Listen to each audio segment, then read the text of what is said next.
Hey guys, this is Fundo on Wanjupagama. Tonight on Imbewu, please like, comment, and subscribe. Zagiti attempts to dissuade Kulego from revealing the truth to the border, but is determined to outlet his as CEO. Kulego set up a border meeting with the shareholders of Maluchu, and Maharaji entered the room and started bomb the truth.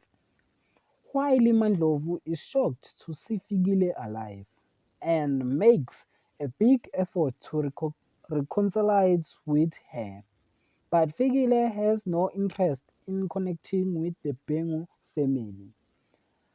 Figile asks Mandlovu where is Kulego, and Mandlovu thinks that Figile has feelings from Kulego, why he wants to see him.